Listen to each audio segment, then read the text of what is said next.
like never really talk about myself honestly in anything. So it's like, this is honestly a good opportunity for them, I guess, too, to learn more about me. And when we talk about learning about you, like it's really about whatever comes to your mind. Like if it, so what so there's really two rules to this, right? So if there's a question you don't want to answer, you are more than welcome to say pass, right? Like there if sometimes when people talk about their life, there's always something that comes up that might be a little abrasive, and then sometimes they're more than happy to talk about it because it's just a part of them, and that's what makes them what they are. And I know that's what Dazu is really excited about, is really talk about that. So if there's anything that makes you uncomfortable, man, you are more than welcome to say pass. And the second rule is we're not looking at chat. This is you and me, baby. It's just you and me, you beautiful motherfucker. All right, man. Can you hear me? Oh, hold on. Let me get the audio going. Hold on 1 second. Having some audio issues.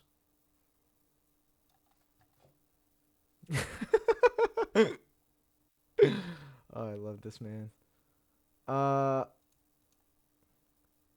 no, but you can hear me, right? Yeah, we should be good to Okay, go now. awesome. Yeah. There we go. Yeah, I was just oh god, hold on, it all got messed up again. 1 second. Awesome. You Okay. never. This is like really truly behind the scenes. I've All never right. seen behind. So the only thing we Uh, y- see is the little the galaxy orb thing in the background, sure. and maybe a You can see surprise the whole visit. mess behind me. Absolutely. Listen, you It's always. all I'm able to hide it all normally, but here I'm being exposed. So And you know what? It's sometimes we get a special guest from Baby Yoda every now and then. true, right? Yeah, here we got a little Grogu right here. Yeah. Yes. Does he want to join us for our interview today? You know what? He can be right Absolutely. here. Fuck yeah. Be right here. I So, also I should also show you this too. This oh, my sister knit this for me. It's oh, she made this for my early birthday present. She made me a little bear with a no flag. So I could see your sister being just as cute, if anything, cuter than you, bro. This is most insane. definitely cuter than me for sure. So she's got some talent there. Oh, she does, yeah. Yeah, Like, she is expert knitting enthusiast. does artistic talent run in the family? I mean, like I was telling people earlier that I did a little bit of ceramic work in high school. I Mm. haven't really continued on with it, but I did make a few pretty good pieces. I made one like very decorative piece that was like a green and brown like uh bowl that I made to mimic looking like the bowl was crafted out of like the uh like inside of a tree trunk and then had like branches around it with little leaves on it. And that was probably like my most decorative thing that I have ever made in ceramic. I might be able to find a picture if you want me Yes. to, Yes. but Well, let's I can send it to you later. I can yeah, yeah, send it yeah. to you Send it to later. me later. I'll post it Yeah. in the Discord. All good. Yeah. All right, we're gonna do the boring stuff. You ready? I'm ready. Let's do it. All right, we're gonna do demographics. So we're gonna be Okay. talking about numbers and Mhm. really how much you truly game, you stream, how much Mhm. you use social media, and all that stuff. You ready? Yep. All right, so let's start with your name. So if everybody goes, so I'm hearing your some names calling you NaBear, some people calling you NoBear, some people calling you NaBear. Like, Yes. what's So That's fine. yeah, so basically the origin of my name is No Bear is a was a nickname for my cat that I had growing up. Hmm. And the origin of that was basically from my dog that I had growing up. His name was Cody. And my uncle would always call him Cody Bear. And when he would come to visit, and eventually it just sort of turned into Co-Bear. And then when we got our cat, her name was Noelle, and so it became Co-Bear and No Ah, Bear. And yeah, so that's kind of like the actual origin of the name itself. The for the people calling me Navir, the story behind that is much more recent, uh, which was pretty early on into squadrons. um, I raided just some random person. It was really late at night. I raided some random person, and everyone was, when I raided, was using like the bear emotes and everything right. like that. And off when she noted, it took her a while to notice that I raided her, and then when she did, she was like, "Oh, thanks for the raid, knob ear." And I I was like, figured. really? Like, you see all the bear emotes in your chat, you're like, knob ear? Really? Okay, all right, sure, sure. So So that seeped in. That seeped deep in there. yeah, it Yeah. stuck around. It stuck around. Yes. Nah Bear is not looking so bad now. No.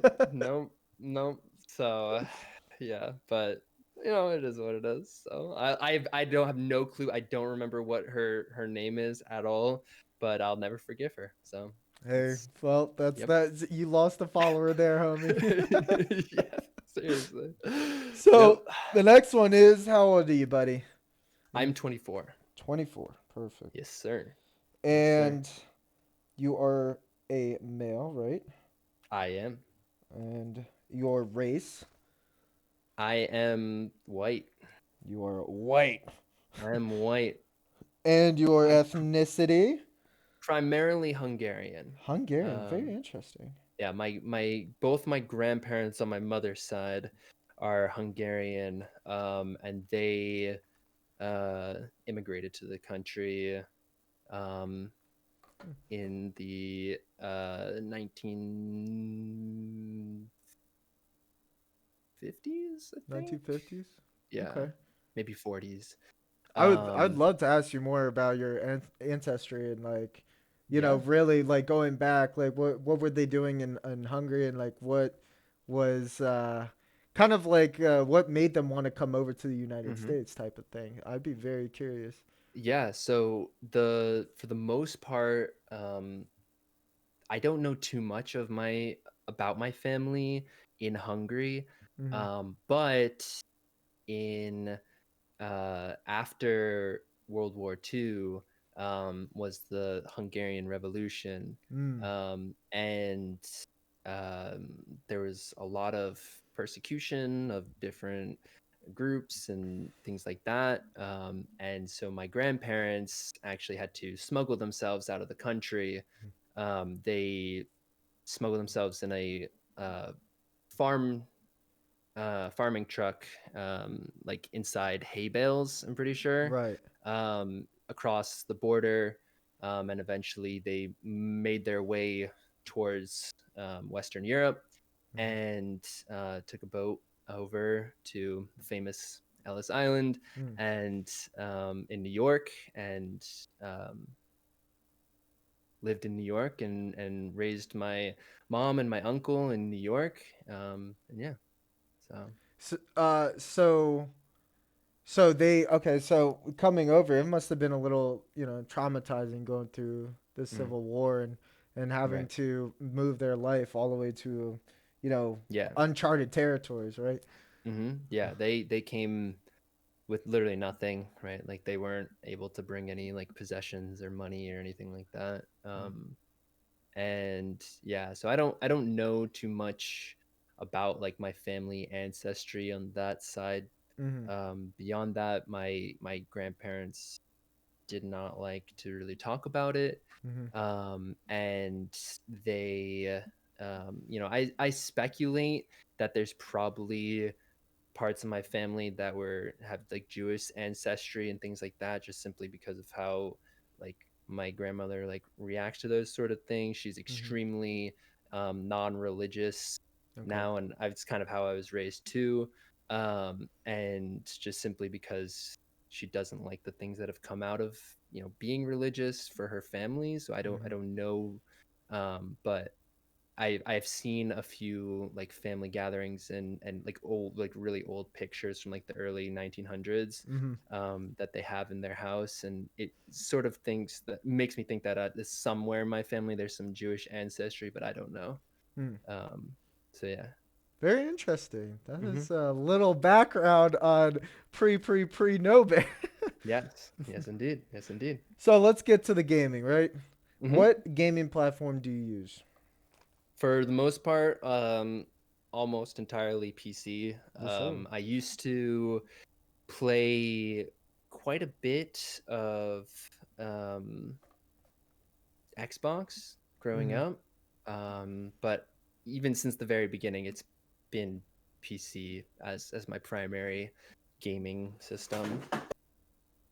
Don't worry about that. Deal with that Just later. yeah, that's fine. That's fine. Yeah. And your stream platform is Twitch, as we know. Yep. Yes, indeed. Here we are. Here we are, and Hmm. let's think about longevity. How long have you been gaming? Like, Uh, some of my earliest memories are playing games. Probably since I was like 3 years old. since you were 2 3 years years old. old maybe. I would always play with my brothers and my dad. Um, Mm, the very first game I ever played was Warcraft 2. Um, interesting. and we played a lot of strategy games growing up. Um, I played Age of Empires, Mm, both the first and second one. I obviously played Warcraft 3 as well, mm, games like Rise of Nations. Um, that was, we would just like, because those were games where you could have like up to 8 people and things like that. So it would allow, those were some of like the biggest cooperative games. Um, and it would allow for, me and all my brothers and my dad to all play at once. And we could like either play against each other, but most of the time what we would do is, be all on the same team, like the four of us against, four AI opponents, and we just mm, have like a big LAN party in our own house, and just, play games together. Um, mm, and then eventually, I'd say probably, around like 8 or 9 years old. We got like, we obviously did a bunch of gaming with like N64 and GameCube and things mm, like that for those games. But um I'd say like around 8 or 9 when we got like our Xbox 360. I definitely transitioned to more Xbox than PC during mm, that time. Um, and then I started playing World of Warcraft a couple years after that, and then mm. I was pretty much like everything else was Xbox, but then for PC, I played World of Warcraft on PC, Very and interesting. still play it to this day. So Hell yeah, yeah. man. And that Battlefront, I see that Battlefront Hmm. sticks and Yep. that kind of comes along with that cooperative type of gameplay where you're playing with people. I mean, Yep. again, Battlefront is EA's Battlefront is so much different from LucasArts, but yeah, I could Yeah. see how the roots come into play. Let me Yep. ask you something. Hmm. How long have you been streaming for in your entirety? So my first ever stream was probably in October of 2019. And I did not stream consistently at all. Started streaming Mm-hmm. consistently in May of last year, 2020. Um, Finished up all my schoolwork and um, graduated and had free time, and I was like, you know what, let's start streaming. Hell yeah, man. And So so, do you consider yourself a full or part-time streamer?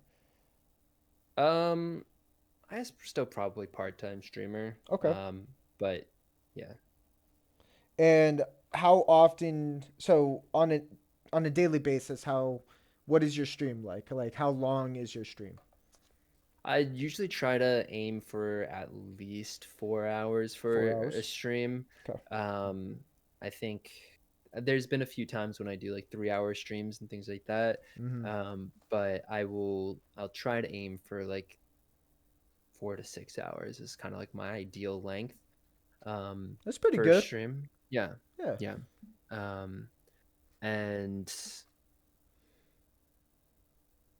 Yeah, I think recently, especially in January, I struggled to meet that, even just like be live for a lot of January too. Mm-hmm. Um, but for the most part, I'm getting back in the swing of being more active and things like that. So Well, I love Yeah, watching you, so any time with No Bear is a good time with No Bear.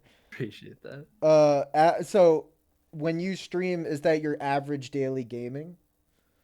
So Um, for the most part, okay, I would say like I do a little bit of gaming outside as well. yeah, A few hours outside. Sometimes like after stream, I'll usually like to unwind with something a little more relaxing where I hmm can just sort of, be quiet and just I'm not normally a very talkative person, so mm, streaming, like getting into streaming was very difficult at yeah, first. I there was a lot of moments where I would just be quiet and on screen, and that sort of naturally happens too when you're first starting out because there's not too many people watching and interacting in chat. And so when there's chat, you can normally build off of it hmm a lot better. But I sort of had to struggle and sort of come into it a lot more because normally, and even to this day, when I'm not playing a game on stream, hmm I'm just like sitting in dead silence and right, just like I even if I'm like,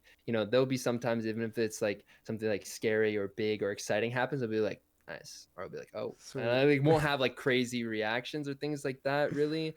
Not that like the reactions I have on stream are fake at all. It's yeah, just more so like I actually play off of what I'm feeling instead of just like internalizing everything that I'm feeling. right. When I'm normally that's how I normally am when I'm playing games by myself. And we'll So definitely get more into the stream vibes and your hmm stream in general as we go on into like more open ended questions. But like I definitely like kind of a point to that. I always feel like I get that lo-fi beat when I come hmm in. I always get that really relaxing. Like he's just he dies like, well, okay then. Yeah. His Yeah. teammate does something weird. He's like, thanks, teammate. What are you Yeah. doing? Come What on. It's like yeah. so Yeah. let's talk about okay. So this is might be a little difficult, but for your amount of use of social media in general, right? All the Mhm. apps that you use and whatnot. How often average? What is that average daily time that you use social media? Very little. Very little. And Okay. it's something that I need to get better at for streaming, right? Being able to have a social media presence and interacting with people and like getting out there and like, Mm-hmm. creating more of a presence on different forms of social media. But Mm-hmm. in my normal free time, when it comes to like my personal accounts, almost never. Like Mm-hmm. on Instagram, like I have a personal Instagram. I've literally not posted on that in over almost 2 years now.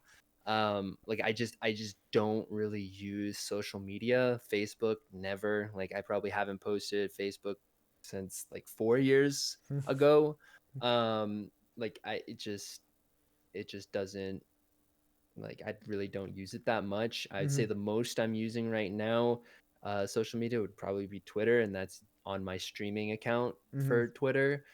Trying to have a presence there. I need to be better at it, but I'm just sort of naturally someone who doesn't really post their life on social media or feel like I have any like major things to share. And maybe it's more of an internal thing that I need to work on where I'm Mm-hmm. like, no one really find that thought interesting or think this thing that I'm doing is interesting or not, so I won't bother posting it. But I'm sure there are people that would find it interesting, and I'm just not.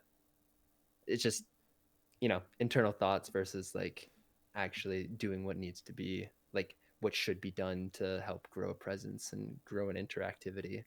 Right. So And I mean, yeah. a lot of I feel like even for myself, I have issues with that too, and hmm posting things when I see like, I don't have a lot of poi stuff, but when I see fit, like I'll post those videos if I can and if I remember. Like I have ADHD, like I forget shit Right. all the freaking time, man. Like I like it goes in one ear and out the other. So Yep. like you're not Yep. the only one. So how about we say like an hour or two hmm of social media? Okay, let's do Yeah. that. So, what about the number of social media platforms? So you got Twitter, you got Yeah. Twitch, So and right Discord. now, yeah, I've got Discord, Twitch, Twitter.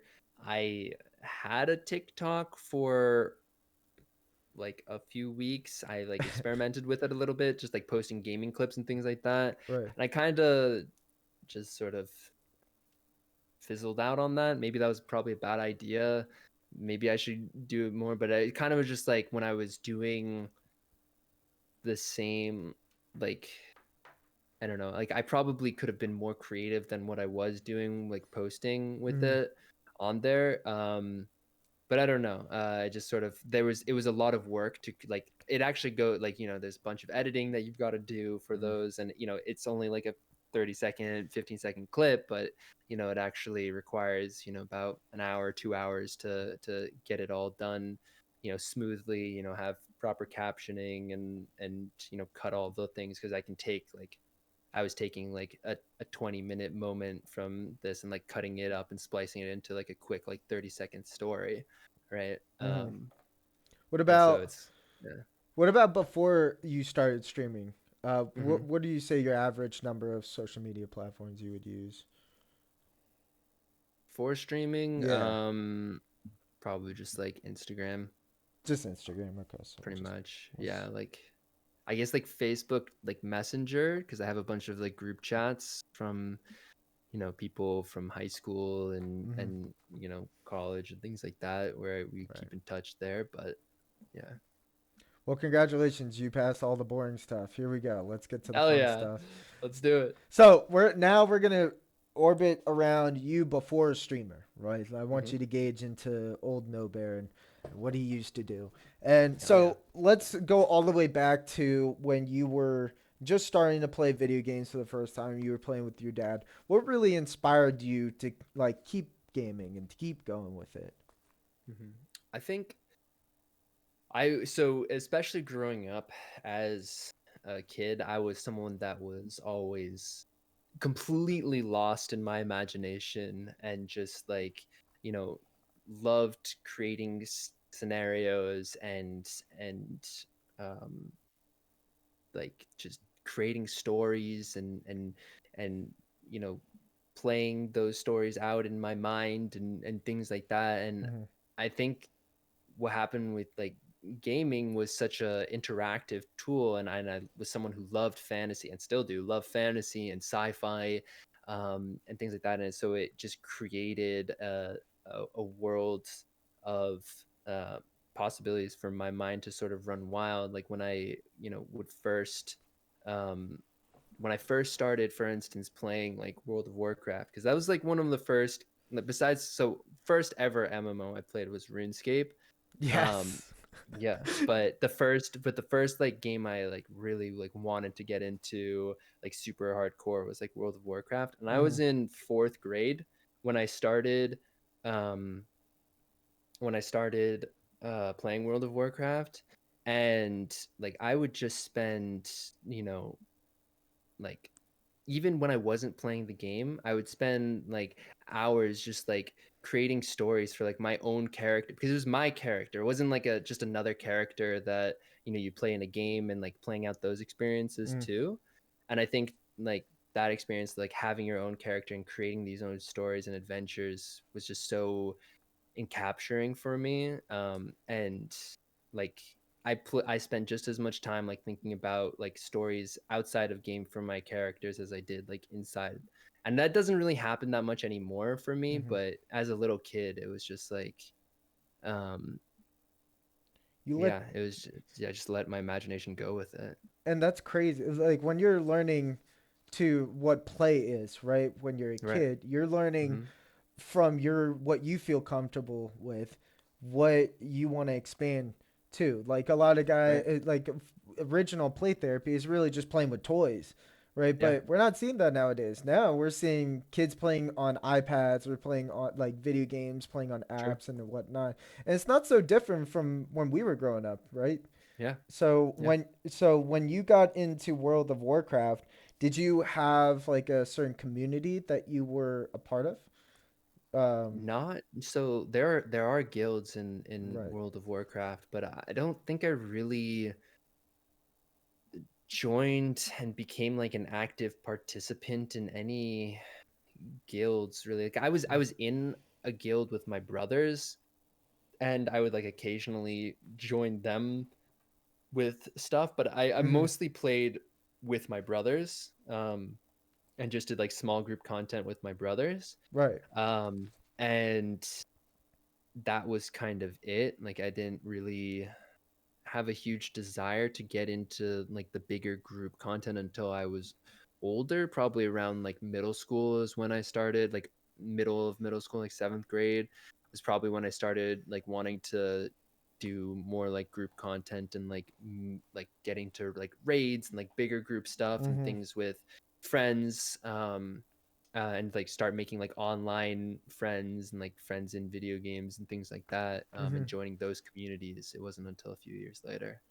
Very Yeah. interesting. So that was a process within itself. Like Oh you yeah. got your comfortability with gaming, then you're like, well, let me expand. Let me Yeah. find other people that have similar interests and whatnot. Yeah. Well, especially growing up, I was someone that was incredibly shy. Like Mm-hmm. I struggled to open up to people almost always. And I don't really know why. It's just kind of how I was. And maybe it was because the way I grew up, right? Like I had sort of my brothers were my friends growing up, right? Like I didn't really hang out too often with people from school or things like Mm-hmm. that in like preschool and elementary school. And not that I didn't at all. It was like, a couple times a year, nothing like super crazy though, right? It would just Mm-hmm. be, for the most part in my daily life, I would, play basketball, football with my brothers, play video games with my brothers. And because we were all very close in age. And so it was, that was for the most part, like they were my friends. And I didn't really interact too much with people outside of my family because of that. Mm-hmm.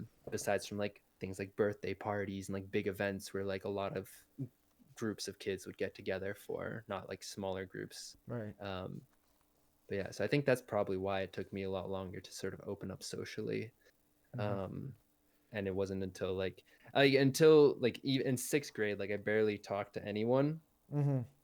um and it wasn't until probably like the end of middle school that I started to get a little bit more comfortable, like actually approaching people and talking to people and interacting with people.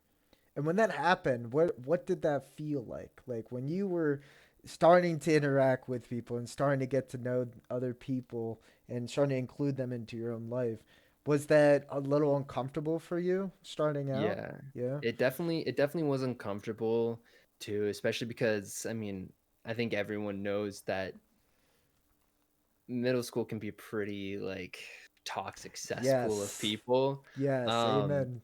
yeah, and it is terrifying to put yourself out there, in any ways, like if you want to talk about like things that are interesting to you but might not be interesting to other people, you become afraid of just like instantly getting shut down for liking it or things like that, right? Like I was scared to tell people that that my primary hobby was video games and things Mm-hmm. like that, because it was just like no one really talked about that kind of stuff really in my middle school. And even for so many years, when people were like, oh, like what are some things you like to do or hobbies, I would never mention video games, even though it Right. was like something that just I spent majority of my free time doing. And I had other hobbies too, like playing sports and hanging out with family and hiking, and like I was part of the Boy Scouts, and like I had so many hobbies outside of it, but my primary hobby I would never tell anyone because I was just scared to do so, um, Mm-hmm. which was kind of weird, but And that's it's so crazy how we have these social media platforms that we're on a daily basis, especially with COVID, which we'll get to later.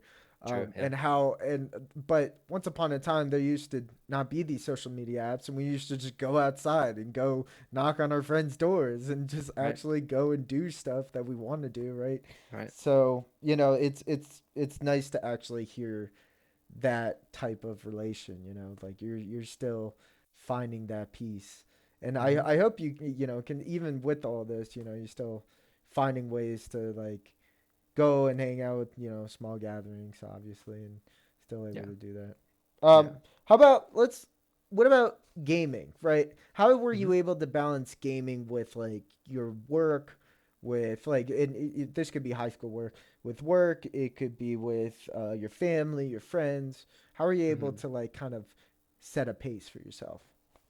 So for my early life growing up, my parents made um very uh very strict rules. Like, so it was like no electronic, like TV, video games, anything during the week. That was like only available during the week ends. Mm-hmm. But like other forms of entertainment, like going outside and playing sports and using playing with our toys and like all those other things, those were all available for us during the week. Mm-hmm.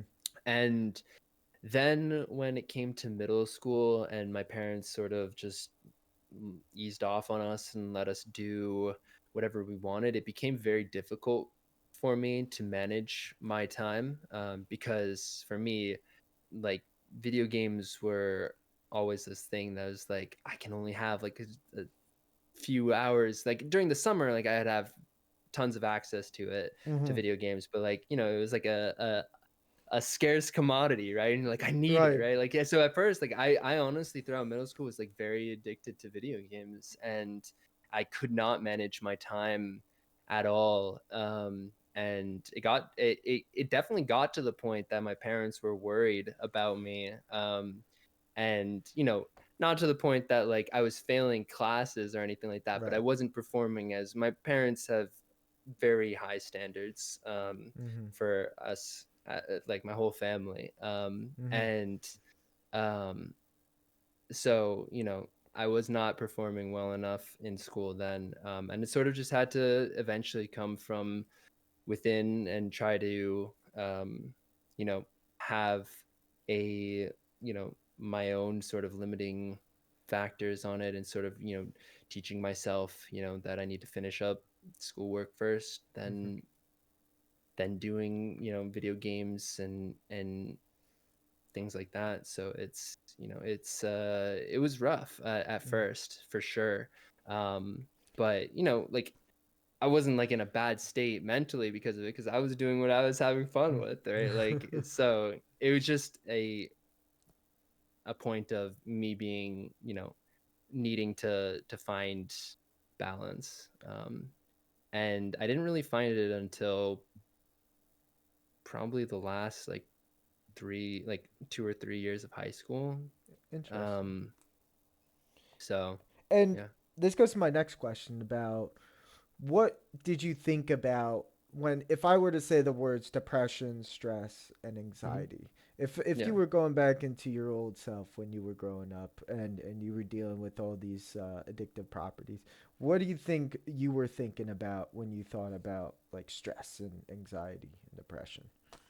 Yeah. So I don't think they're like, so for anxiety and stress, definitely like social anxiety was a large factor in my life growing up. Mm-hmm. For the most part now I'm pretty good with that. Like I don't have that much. Like it's still difficult for me to just go up to some random person and try to strike up a conversation with them. Like I will be terrible at doing that. But like if someone comes up and strikes up a conversation with me, I'm usually very able and able to deal with that Mm-hmm. properly.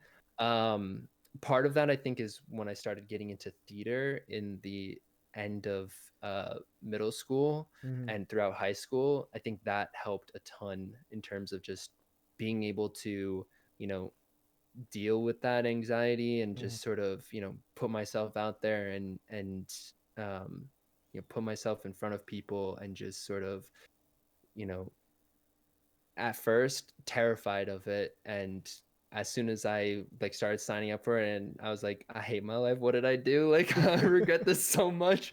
Why did I do this? But then when it became just like the first time I ever went on stage, and it's still different than like going on stage to like make a presentation. Like I've done those like in front of a school and things like that, but like Mm-hmm.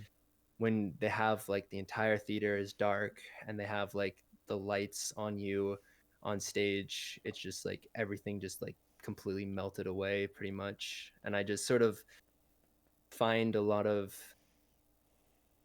when I'm interacting with people, I just think about that often. It's like, especially with new people, it's like I might screw it up. I might, mess up, but Mhm.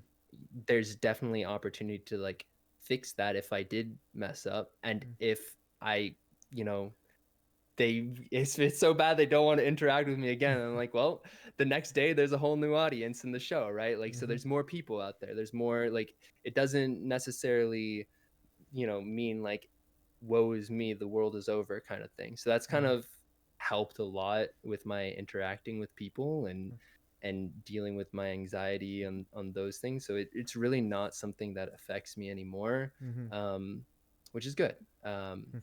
When it comes to stress, I have always been a very low stress person, and I don't really know why, but like even when I have like huge deadlines, Mhm. on things, and sometimes I'll get this like start working on them ahead of time and get them all done and whatnot ahead of time, and sometimes I'll save it all to the last minute. And even in those moments where I've got like a 5-page paper due in an hour and I haven't even started it yet, right? Like Right. I'll still just like power down and just like start working on it and write it and get it done, right? Like um Oh my and god. I still just won't get like crazy stressed about it. Right. And it's not something that like tears at me super hard, which is I've never been able to understand why, but yeah, I'm just kind of as you can tell, I'm a pretty chill person. Yes, you are. So like in pretty tight like moments, I still kind of maintain my cool for the most part. Mhm. Um and for depression, I don't think I've ever like can say that I've been in a point where everyone has low moments for sure, but I don't think I've ever been like so far as to say like I've been suffering through depression. Mhm. I think lowest points for me probably was middle school. Mhm. um and I think it was just a lot of there's just a lot of soul searching that goes on. I feel like in middle school a lot of people feel lost during that time. And I for me especially, because going into middle school I didn't really have any friends, like I said Yeah. before. I i just spent a lot of time interacting with like different groups, and from people who were big into video games Mhm. to people who were big, you know pretty much nerds, like Right. education, like just and then also people on the football team, people on the basketball team. Like I literally was just going around through different social groups a lot, and it just kind of felt like lost because Mm. there's a lot of different people, and obviously a lot of people would be like, oh, I really want to be like with the popular kids and not be Right. hated by anyone and things. But also at the same time, like a lot of the people in like the football team and things like that I interact with, they were just jerks, and I hated interacting with them. I hated being around them. And not every football player is like that, Mm. but it's just like for the most part at my school at least was like that. Mm. And I stopped, and I stopped playing football altogether too, because I was just like I just didn't want to be in that specific team toxic environment. Mhm. um and and I got a lot of crap from them from it, but it is what it is, right? Like I eventually just decided like, hey, I don't feel comfortable in these situations, I don't want to be there. Did you join the And football team in the beginning of high school, or was it in? I played, so my uh town and a bunch of towns around us had like a Pop Warner football league Ah. kind of thing. Okay.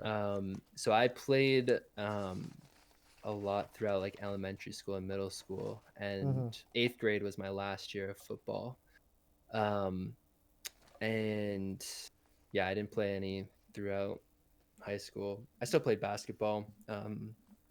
I enjoyed both my basketball Mhm.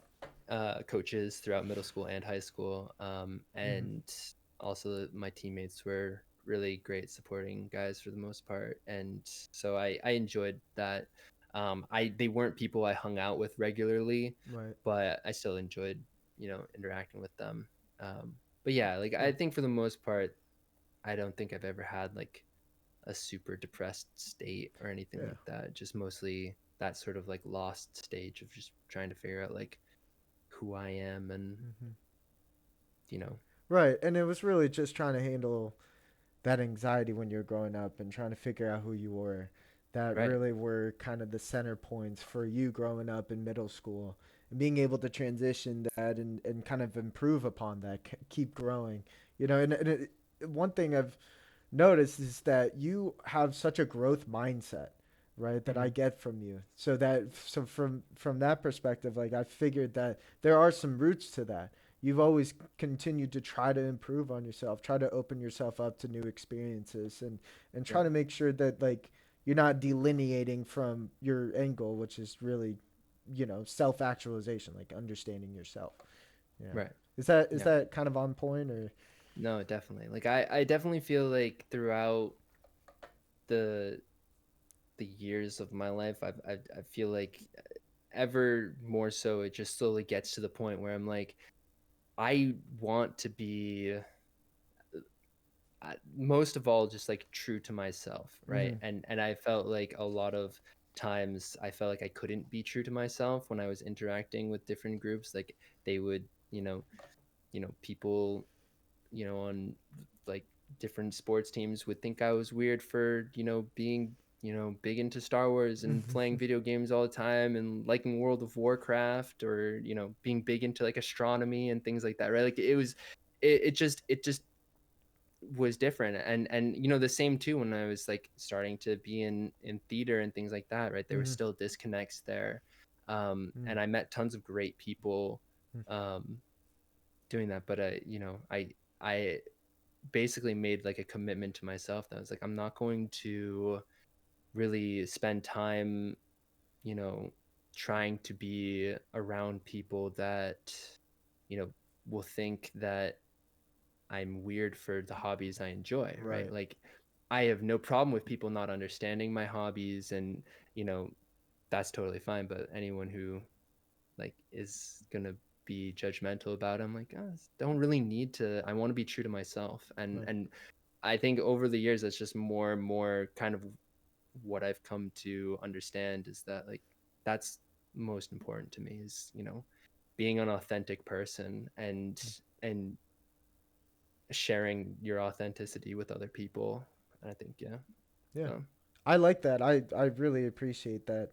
Continue with that true self because, hmm once you start to act like something else, and it feels weird inside. Like when you right. feel something just that you say or you do doesn't feel natural. It's just like, hold on here. Wait, did Yeah. I really just do that? Yeah. Exactly. Um, Exactly. so let's get into your parents just a little bit. You said they were a hmm little strict on you. Did you feel like you had any pressure when you thinking about what you want to do when you were what you want to do for career orientation? Did they kind of push you into a certain direction, or was it a little bit more open? Yeah. So there definitely was a lot of pressure um, growing up. Both my mom and dad um, are, you know, Mm-hmm. my both my parents, they went to Ivy League schools. They're business Mm, people. They're very big sticklers. Definitely not like the hardest in the world, but it was definitely difficult at first to sort of share like ideas of more like creative avenues right.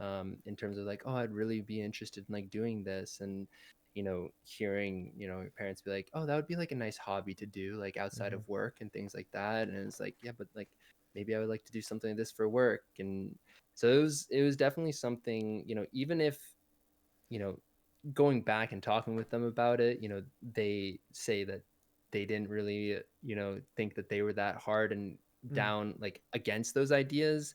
And maybe that was just my own internal, negative attitude, I guess, coming in against it, like, mm, and thinking that. mm, Um, but it definitely felt that way a lot. mhm, And so throughout, when I didn't know what to do, I just sort of defaulted to like, let me just follow in their path, right? So like I mhm, graduated from college with and things like that. All of that was mostly just like because I felt like, I have to follow in their path and things like that, right? So, Mm.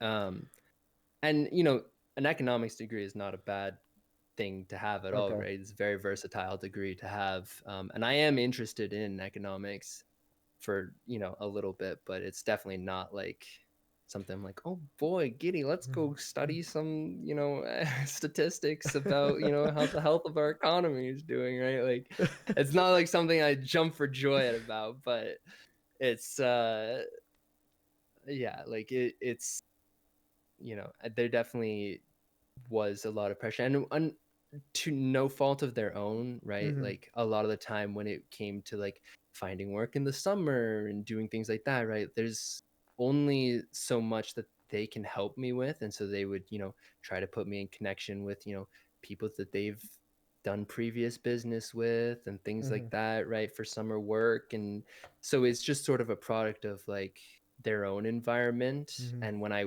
would try to set out for other ideas, right, they couldn't and didn't know how to help me in those paths. So I felt Mhm. more lost trying to pursue those paths. And so it sort of just went down that path. But yeah, So that's kind of, success was really measured by like financial stability, more or less. What can you see yes. yourself longevity wise Right. doing that would, reflect like a bank account number, or more or Hmm. less kind of reflecting, materialistic stuff, right? Like a Right. house and like, Yep. so Yep. that's very interesting. I mean, as Right. we're close to talking about like the stream and like what the stream's all about. But like Hmm. the roots to it is really like very important to, like, I see a lot of creativity when I see your stream, whether it's like the things you say or the things you do in your gameplay. I see that creativity. Hmm. But what I heard you just kind of touch on is how there wasn't um, that help from your parents to expand on your creativity and finding something that might be your niche. Um, Right. does that kind of Yeah. sound I like? think so. I think my parents, they I wouldn't say necessarily they were completely not helpful in creativity, but they never looked at doing things creatively as like something that could be a career, right? They Ah, never looked at it okay. as that, right? Like, my parents, they, encouraged me to do things like playing piano and, you know, doing musical things. There's multiple reasons Right. for that, right? Like, even when I was little, my mom would talk about how that would be very nice on my resume, applying for schools and things like that, right? Like, it started young, right? Like, Right. but it was also for a creative outlet as well. But they never meant any of it to ever go as far as, being something to be a hobby or anything like that. Right. Right. They had a very narrow idea of what is possible, in terms and like what a career is. Hmm. Um, So when you started gaming, right, and you started getting really into gaming, and you started kind of like spending most of your time doing it. And I know that you played World of Warcraft and RuneScape yep. and those kind of games kind of like pulled you in. Did you ever play it competitively in any nature? Um, so I guess the most competitive, I guess I would say, was be at first would have been World of Warcraft, and that would have Mm-hmm. been early high school. Um, and like, we did a lot of um, you know, like raiding and things like that. We would try for like server first kills on bosses and things like that. Mm-hmm. And I've always also like really enjoyed the PvP aspects in World of Warcraft too. I've never Right. really found people that really enjoyed it as much as I did to like find teams to really push. But I'm fairly highly rated in um above average, at least in like current World of Warcraft PvP, even right now, even just like playing with random people and like just in like a group finder Mm-hmm. list and just like matching with random people. So there's no like, you know, good team comms and like things like that, Mhm. and just like compatibility of and like learning each other's play styles and things like that. So I definitely have enjoyed that. Mhm. I guess I didn't really start even doing big like competitive stuff until beyond that, until when I got into college, and I Mm. joined. Well, I helped found our school's video game club at my college. Interesting. And one of the things we did is we established an esports program within that club. And so we had a bunch of teams, and I was on my team's Overwatch team. Um, Oh, I didn't know you were an and Overwatch player. I was. And yeah, so I that was probably like big like competitions. Like right, we played in tournaments and we Mhm. did all that stuff. And I also helped structure all the other teams too. We have a Hearthstone team, we have a Mhm. Super Smash Bros team, we had a League of Legends team. Um, and so that was definitely our like my first run into like actual like competition and partaking in tournaments Right. and things like that. Is So when I see like a lot of esports teams in college, I see like divisions, like Division Mhm. 1 and 2. I don't think there's a three, but I were you able to get what or which division were you able to kind of get your team into, or was that kind of later on? Yeah, so we still never have like we don't the school to this day doesn't have like a dedicated esports program like run Mm-hmm. by the school. It's still all club ran, which is unfortunate. But so the only things we could ever really participate in was tournaments of our own making Mm-hmm. or things that were open to all schools. So when we competed, we went up against all the biggest and best schools, right? Like Right. USC, LSU, like all these schools that have like scholarships for esports and things like that. Like we were going up against like big teams.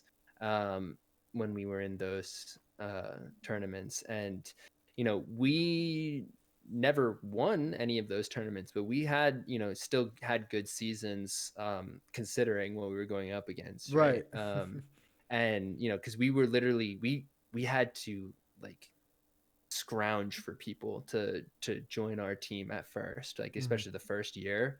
And so we were taking people in Overwatch who were like silver or gold rating in Overwatch into games against like GMs and Oh my whatnot, and god. just like so it was rough at first. And as more people like learned about the club and things like that, we started eventually getting more people interested, and were able to start then having tryouts Mm-hmm. and things like that. And we were able to get a good solid group of people, in like platinum and masters and things like that. And a couple we even had a couple of GMs, and we just were able to not make any crazy moves or anything, but actually have like a solid team, and we were able Mm-hmm. to compete, which was good. And our hope, my hope at least, when we Mm-hmm. founded the club, was that by the time I graduated, we could get the school to have an esports program Right. to be funded and all of that stuff. And we were able to get a ton more funding each year by the school, and by the time I graduated, we were getting upwards of like um $10,000 or $12,000 a year from the school in funding. um That's pretty but darn good. yeah, it was, and it allowed us to hold a lot of big events, and we were allowed to you know buy a lot of equipment. We had a ton of we were starting to invest in computers, Mm. that we could have like dedicated club computers, TV screens. We had a lot of like bought a lot of Nintendo Switches for like big community nights for the whole school to Ah. show up to and things like that. And yeah, so that was kind of unfortunate that we didn't get to finish what we wanted to start there, but it I think is still a growing thing. And it was this college I went to is very small. Mm-hmm. So it's not, it's totally understandable why they wouldn't want to set up a dedicated program and things like that, but When you we don't were have. Go ahead. Go ahead. Sorry, when you're creating this community, did you Hmm. was this must have been something you like kind of never felt before, like a bunch of people that you were very like-minded Hmm. together, kind of playing the games that you love. I mean, obviously you played Overwatch, and there was some other gamers that played like Hearthstone or League of Legends Right. or whatever. Did you see that like kind of like your personalities kind of like entangled and you found each other just very heartwarming or Yeah. complete opposite? No, it was so I mean there was definitely differences amongst people, and eventually by the time I graduated we had like over like 150 or so people in the club. And so it was large. And then even more people would show up for like community days and things like that. Like those days would be wild, trying to run those events Mm-hmm. for like the whole school open ones. um and but yeah, no, there's like there I met a ton of great friends there. And you know we could talk about games we were interested in. And the one wild thing that I will say is that the entire time I never met another person that played World of Warcraft while I was in college, No which was way. wild. So, but I did That's have someone who was, yeah, it was very surprising, but I did have someone who was very into Hearthstone. And so they cared a lot about learning like Warcraft lore, because that's what it's all based on. So mhm. I had someone I could explain the lore to them about, because they wanted to know it. And I was like, okay, that's good enough, I guess. Like So, being a fellow nerd, sometimes you just want to oh yeah. find that person to just spill the Yep. beans, man. Oh Like yeah. it's just like, Yep. yeah, but that one freaking map where you had that one thing. Like if Exactly. I was around the esports community and I couldn't find one person, that would just Right. hurt me inside. Yeah, yeah, but no, like, but pretty much every other game though, like I had people to talk to Mhm. about, and like get excited about with, which was really awesome. Yeah. And it, So it became a really like wholesome community, which is good. so and when you left, that college wasn't so long ago. Given that you're 24, it was Sure. a couple of years ago. So when you left that scene that you helped start, like that was your baby, and then you came out of that. What really got you into Twitch and streaming? Yeah. So I mean, I'm pretty sure when I click on my account, it says that like my account was created in like 2015 or 2016 when I was like I've been on Twitch for a while. I've never uh streamed until Mm-hmm. recently. Like I said, pretty much like about a year ago is when I started actually like regularly streaming. And just over a year ago was my first stream. And I think that was my own also uh insecurities, where like I wanted to stream like even all throughout high school too. I was like I want like I wanted to stream, I wanted to create YouTube videos, and I Mm-hmm. never did. And I think it was also just you know, it was more so like a lot of things of like I didn't know what I wanted to create. And I Mm-hmm. also was just like I don't know how I could manage it all with schoolwork and things like that. And also at the same time of the same thing of like when I would talk to my parents about like, hey, I would love to be a YouTuber, be a streamer, things like that, right? Like those are the ideas, or like that's not a career option kind of thing, right? Like, and which obviously it's very difficult for anyone to make a full career out of those, and gain an audience and do things like that. But to not even have their like full support and being like you should definitely like at least try it and like go into it and see if you enjoy it and things like that, it definitely delayed it a lot and made Mm-hmm. me just kind of second guess it a lot and be like, well, if I don't have a great idea for a video, if I don't have a really cool stream idea or something like that, then like I shouldn't start yet. Or if I didn't have good equipment, I shouldn't start yet. If I didn't have X, Y, and Z, then I shouldn't start yet, right? Like, so Mm-hmm. it kept being like, you know, maybe later I'll start it, maybe later I'll start it. And Mm-hmm. so Right. eventually I just started kicking Yeah. myself. I was like, listen, just go. Just like it doesn't matter. And some of my first streams are great. I was using like the current like laggy camera that I Yes. am using with you right now, right? And I it like it's great to like just look back at it also from almost a year ago now and just be Mhm. like, there's so much more I want to do with it Right. and continue to grow with it and create cool things with it. And I'm nowhere near at the point where I think like my content is top tier, the most entertaining content in the world. But I definitely want to do that, want to do more creative things and not just be stuck to just thinking like, okay, I just press go live, I play video games, I stop, right? Like I want to do more creative things with it. And might not have those ideas yet, but as I'm continuing to open up while streaming and getting more comfortable with it Mhm. and learning more about it and meeting great people like you, boy, and like Mhm. I've met so many people streaming, and so many of those people have become friends, people I want to play games with. And I think it's just, yeah, I feel like I messed up not starting earlier, just because Mhm. I've deprived myself of so many great experiences and people for years that I could have been doing just because I was too scared to do it.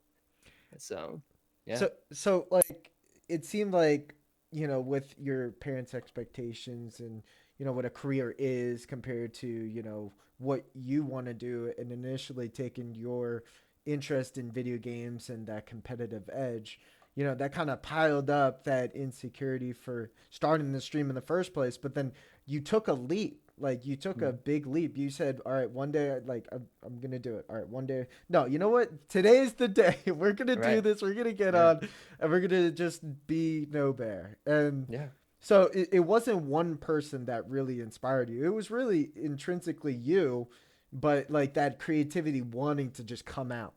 Is Yeah. that kind of?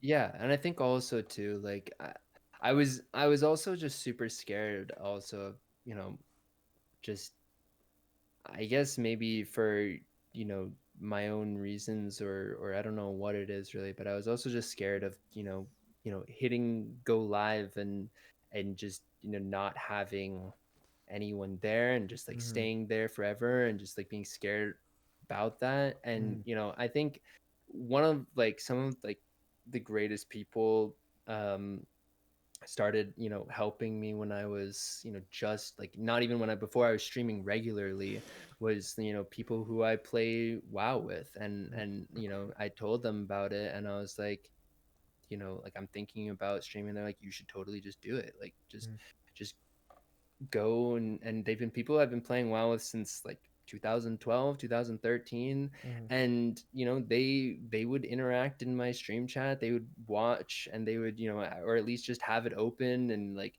have so there was a view count there. And since now I've you know not learn to separate myself from view count. I think that's like everyone when they're first going to, it's like view count, view count, view count. It's like just Mm-hmm. that's the biggest stress you can put on your life, is to Right. like look at the view count, care about view count. But it was so comforting like at that time to like have them there, and they really helped me like have that confidence, or at least comfortability in Mm-hmm. knowing that like I wouldn't just be streaming to no one, right? Like there would be people there. And they were also they know too that like, hey, like if I go, if you have people viewing you, you're more likely to be seen by other people, right? That's just Mm-hmm. how Twitch works, right? That's how you show up and all that stuff, right?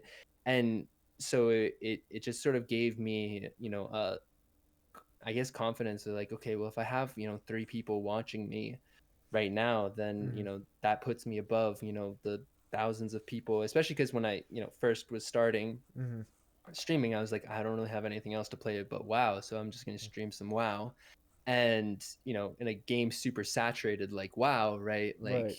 every, individual person number you have higher than the next puts you like 100 people above the other people below you, right? So Mm-hmm. like, it was, I think that just gave me like confidence that that people could find. And originally starting off, like very few people did find my stream, but I was still Mhm. gaining followers every once in a while and things like that. So like people were still finding my stream.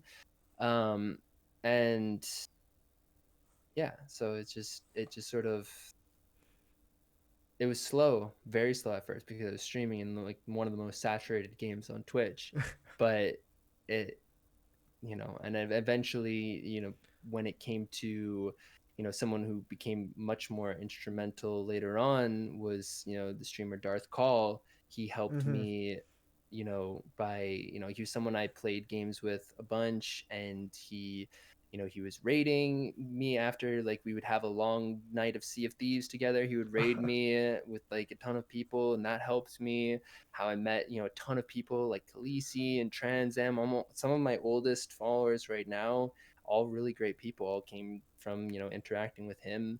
And so, and it just, made me realize, like just learning to meet people and interact with people and do things with other people. It just helps not only my own enjoyment doing, things like that, but also it can help, grow communities and meet other people on Twitch, which is just really powerful. So, would you say those raids were kind of hmm like an influence to keep going and to keep pushing? Like, was it kind of like a motivational boost when you I got think it raided? can be. Yeah, I Mm-hmm. think it can be. And I know like for the most part, like one of the biggest things that like if I could tell someone who has zero viewers watching you and Right. things like that, like don't rely on raids. Like don't just be like, okay, like okay, I'm gonna be great, and then once the big raid comes, like so Right. many people, because 90% of people leave when they raid and go to another channel, like Mm-hmm. almost instantly they leave, right? Like the few of them will like stay for a few minutes and like interact, Mm-hmm. but that's for the most part, most people leave when they raid because they're not there for the random new person. They're there for Mm-hmm. the person that they're watching, right? Right. um and unless that person raids someone that they regularly interact with, right, then they're more likely to stay.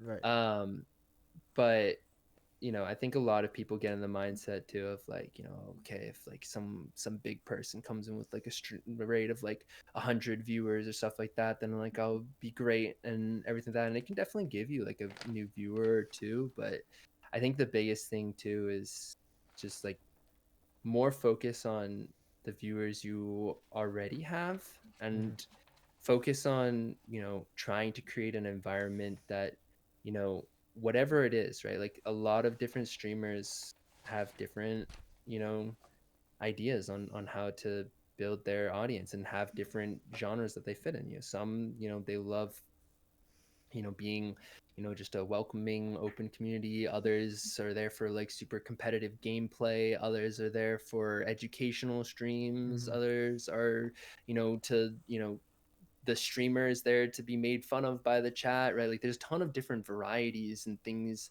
like that in Twitch. And I think it's just like trying to find what is genuine to you and Mm-hmm. most comfortable for you, and you know developing that sort of community. And because every person on Twitch looks for something different when they go Right. onto Twitch to like look at streamers, and if you are constantly bouncing around, then viewers can be like, well, I don't really know what I'm getting with this person, right? Right. And if you develop a idea of like, okay, this is what I want my community to look like, then you start having a sort of attractive environment for people to come into, because they're like, okay, I know what I'm getting when I come into this streamer's channel. And so when they're looking for that specifically, they'll know and they'll go to your channel, right? Mm-hmm. And it doesn't have to be necessarily like a specific game or anything like that. That you can provide that same experience with different games, IRL streams, whatever, right? Just Mm-hmm. having sort of a overarching idea of like, this is what I want my community to look like. That's really big. That's a really strong starting point to have. When did you Yeah. find that starting point? Like I feel like streamers when they start out in the community or when they start out playing a game, they don't know really, you know, it's kind of like the people that come in kind of shape up what you are putting out. But Yeah. it had to have clicked in your head like, okay, this is what I'm going to be kind of influencing is like I want like calm, relaxed, Star Wars, nerdy, everybody's Hmm. welcome type of vibes. Like I feel that now, but I feel like when you were starting off, was it like that certain that you knew that's what you wanted to do? Not really. At Mm-hmm. first, like at first, I went back and forth, being like, trying to be thinking about like expert gameplay and things Right. like that. You know, but then I was also going back and forth, being like, okay, well, what if I try to be, you know, I never really experimented with it, but like, what if I tried to, the thought and like how could I structure of like being like that streamer is like, purposely bad or like is just bad at things, and just like Mm-hmm. you're there so like to create laughs and have the chat like laugh at, how poorly you're doing in situations and things like that. Like that, those ideas all crossed my head. And I think it wasn't really until maybe a couple months before Squadrons came out that I sort of doubled down on the idea of like I really want to be just a sort of an uplifting chill community that we're just here to play games, interact with each other, and help each other out wherever we can.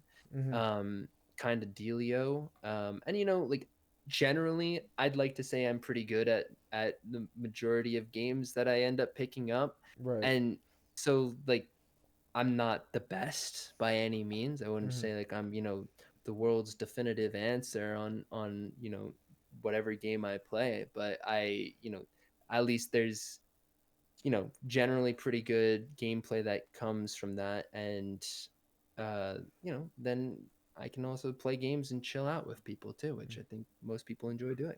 So, So that was like an early thought. You were like, oh, maybe skill is what is going to kind of influence the stream. And then you start to realize, well, it's more about the vibes rather than right. the gameplay.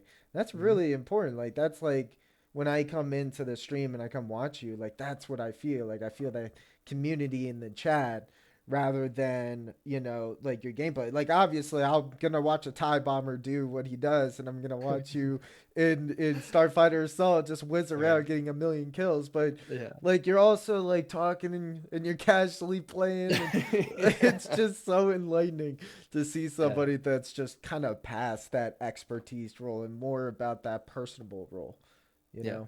So I thought that was really interesting. When you first started streaming, what was going on in your life, like kind of behind the scenes? Yeah. So I was just finishing up my senior year of college, Mm-hmm. and I was finishing up my thesis. Um, and um, for my economics major, and I was like, okay, I just had my final semester of college get completely canceled and turned Oh yeah. online for some of the classes. Other of them were basically just turned into like skeleton classes where I turned in like one or two more assignments in the last like 2.5 months of school, and that was pretty much it. Right. um and so I had a lot of free time, and I was playing games anyways, and I was already interacting in other people's streams. I was playing a lot with Darth Call, a lot, Right. like I pretty much every day almost. Mm-hmm. And I was like, you know what, like why don't I start, hopping into this more regularly? Because like at that point, like played around with streaming a few times before. At that Right. point, like a little bit in October the year before, and then a little bit, in January.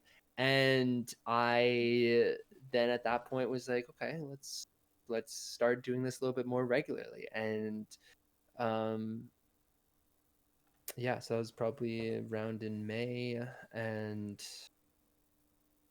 yeah, I'd say around then was not much was going on in my life pretty much. Like I Mm-hmm. just was sitting in quarantine. So yeah. And like we're seeing, like I would say the numbers on Twitch have gone up since Hmm. COVID hit and everybody was at home. Like we're seeing a Yeah. lot more numbers on these, like even YouTube gaming and Facebook gaming. We're seeing a lot more people coming in, and I thought like once Squadrons came out back in October. We're seeing a much bigger audience starting off than we anticipated because of COVID and everybody kind of being Right. locked in. And I saw a lot of I used to wrestle, so a lot of wrestlers come in and coaches come in. They're like, yeah, well, Squadrons is really what I play, so I come hang out with you guys. Did you Yeah. see COVID being kind of like a influencer to people coming in and chatting with you and trying to find that outlet for themselves? Yeah, definitely. And Mm-hmm. I think also too, like a lot of people not just coming in and chatting, but I think also a lot of ton more people take up streaming and try and streaming themselves too. Mm-hmm. But yeah, no, definitely was a lot of people you know, coming in and just looking for just a place to talk to people, right? So many Mm-hmm. people were like, I can't meet anyone because of quarantine. So my life is really boring right now. Um, so yeah, there definitely was a lot of that. And I think it was interesting because it was a good time to grow, but it was also a really difficult time to grow, I think, because if you were a new person streaming then, Mm-hmm. you were just completely buried by other people trying streaming themselves. Mm-hmm. um and there was just millions of millions. I think I remember looking at the numbers for it, and like before COVID, like in January or something, there was on average like 3 million unique streams a month. Mm-hmm. That's what I'm pretty sure it was, Yeah. maybe 3.5 million. And then like by June, it was up to like 6 million unique streams a month. So it had doubled literally since COVID. And so it was just if you were a new person, like who didn't have any viewers, your chances of discoverability were like super low. If you, Mm-hmm. especially for people who were trying to play like saturated games like Warcraft or Call of Duty or things like that, where there was tons of people streaming those games. Mm-hmm. But yeah, no, there definitely was a lot of people too just coming in for chatting too, because they were missing as some semblance of connection with people for sure. And so when and these are two of the questions that like kind of like I'm touching on and I want to kind of look into. Um, so when you had this idea, like, so when you knew how you were gonna fit in as a streamer, did you feel Mhm. like you needed to become something more than what you are? As like when we're talking about true self, did you feel like you had to become something greater than what that true self is, just to be able to bring in viewers and be a lot more, I wouldn't say popular, but having Yeah, more of a fluid base for people coming in? I think so. Yeah, I think that like maybe greater. I don't know if that's Yeah. necessarily the word, but maybe a more accentuated version of Okay. myself, I guess. I like I said pretty much at the start, I wanted to pretty much just, you know, take all those ideas and reactions that I already was having Mhm. to moments in gameplay and things like that, and like bring it out in a more social way, Mhm. and express it in a more social way. um so you know whereas normally I wouldn't be very expressive about the things that I'm feeling and seeing and experiencing in a game, when I Mhm. stream, and it's just sort of become more natural at over time as I've streamed, that it's just kind of what I do now. I just make those things expressive, visible, and apparent for people so that they can see that and experience it themselves. Mhm. But yeah, there definitely also was an aspect of it that was just like, how can I become more watchable, Mhm. right? Like I go back and I look at my older streams and I'm just like, wow, that was really boring. And like even still sometimes today, like I think one of the biggest things, like it's like anything. If when people ask too, like how can I get better at a game or things like that, it's the same thing. Like record yourself and watch yourself. Like watch how you play, watch what you do, and it's the same for streaming. Like people who are like, I can't stand watching myself. Like even when it's just like for something like a school project and like Mm-hmm. recording themselves for a school project or something like that and watching it back, like I can't stand it. It's like you have to be able to do it. Like you have to be able to go back and look at it and say like, wow, that was like a really boring, 20, 30 minutes there. Like, what could I have done better to make it interesting? How could I have made it more interactive? Things like that. And it's still something I 100% need to do and still do now. Mm-hmm. And like, that's how you improve. It's how you improve at Absolutely. anything. It's like, it's not just practicing it and doing it, but also like seeing, like going back and looking at it and see what you can do better. Um, Mm-hmm. because if you're not going to watch yourself, then why should anyone else, right? Like Right.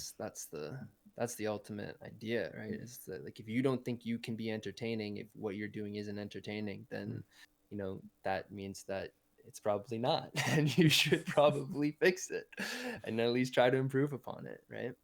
That's a So really good strategy, and yeah, especially if we're considering, advice for like newer streamers out there. Just to watch yourself, see like maybe the interaction within the chat, see what you interact with and what you don't interact with, and maybe right. gameplay, sure. But I think there's a lot of notes to take from watching yourself. Mm-hmm. It definitely contributes towards that progress and moving towards your goals. Do Right. you do you ever feel like in your community that you don't deserve the love that they give you? Oh, always. Always, Always. really. Always, yes. Like I like for the most part, like I honestly just think that like I'm always grateful for people who like it's not even about like monetary, it's also just like coming and hanging out. Like I get so many people that are like, oh, I'm really busy right now, I can't stick around, but I'm gonna come in and lurk, I'll leave the Mm-hmm, stream with things like that. It's just like it's just such a selfless thing to do, and it's like really, I really appreciate it. Like it's mm-hmm, just it's you know they don't really gain anything out of it. They're not, they're watching the content, enjoying it or anything like that. They're just, like, hey, I enjoy this person. I enjoy their content. I might just be one number, but maybe that one number helps them out mm-hmm. be seen higher in the list. And, maybe if a bunch of us do that, that helps them out. And I care about this person's stream and I want to see them succeed, right? Like that's what it says to me. And that's just so like it's so just sweet. Like it's just like like I don't know how else to say it, right? Like it's just like can't like you can't really expect anything from anyone, and someone who's like, yeah, I'm just gonna do this to help because I can't really be around right now, but I still want to do whatever I can to help you out. And it's like, wow, thanks, right? Like So you yeah, saw this like unfolding, like people are starting to lurk and starting to stay and starting to interact, and you're like, you felt like, I'm just a guy playing a video game on video, but in totality to them, they see something else. They see somebody, very entertaining. They see somebody who's right. very that kind of appeals to some characteristics, a part of themselves. Do you think that you touch people in? Well, let me reframe. Do you think do you see yourself connecting with them in their personality and that contributing towards them being a part of this community? Yeah, I definitely do, and I think to like it's always very uh interesting to look at because right for me it can be harder too because for most of them they're just a name scrolling through chat, Mm, and I try to get to know them the best I can, but at the end of the day they know and see me a lot more than I see them, right? And so it's really interesting to you know think about it and understand like, okay, like this person can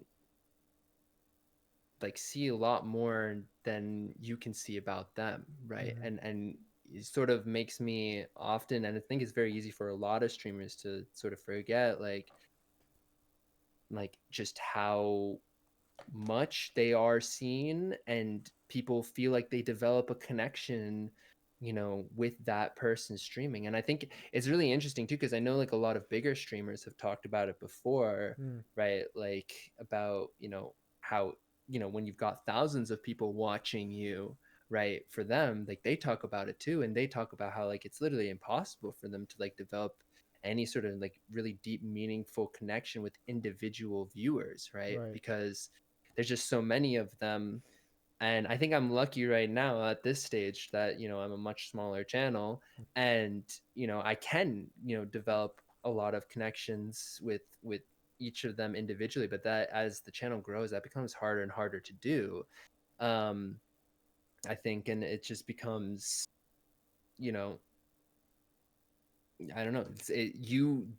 Every individual viewer sees you and gets to interact with you and watch you. So they all get the same amount of you, but you get ever more so decreasingly less amount of them, right? Because there's just so Hmm. many more of them that each your interactions in total with each of them as an individual becomes less and less and less, right? Yeah. So it is definitely easy to sort of forget that aspect of like, okay, how much am I actually like leaving an impression on people, right? Hmm.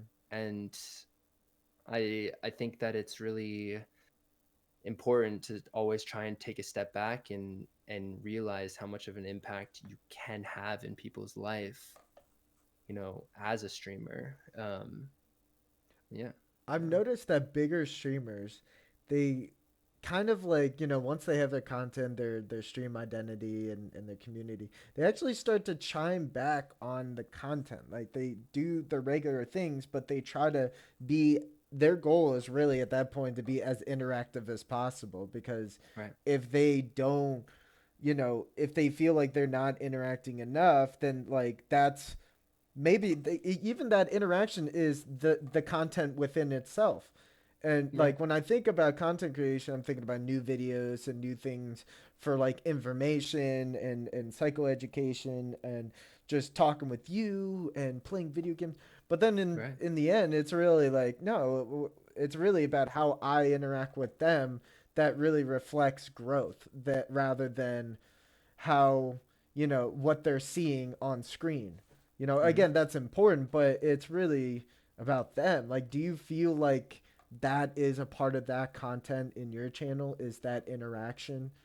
Yeah. And I think also I've also noticed that it was sometimes lacking too. Like I think Mm, when before Squadrons, like I had a lot of growth when Squadrons came out. Like right. I before Squadrons came out was usually around like, I don't know, around like 10 to 20-ish average viewership. Mm-hmm.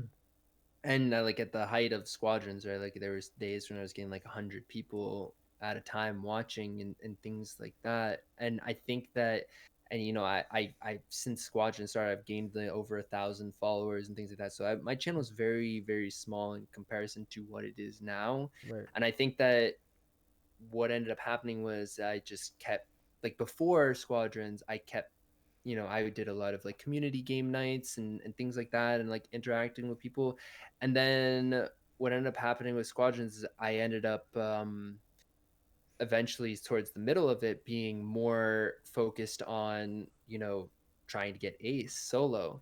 And I lost a lot of that like community interactivity, and I stopped doing a lot of like community game nights and things like that. And I Mm-hmm. think those are a really big mistake. And I felt uh a lot of the reason why in like January I didn't stream as much is because it just didn't feel like as connected to people anymore. Mm-hmm. And I just sort of need to take a step back. And right now we're getting into starting to do more community Valheim. Mm-hmm.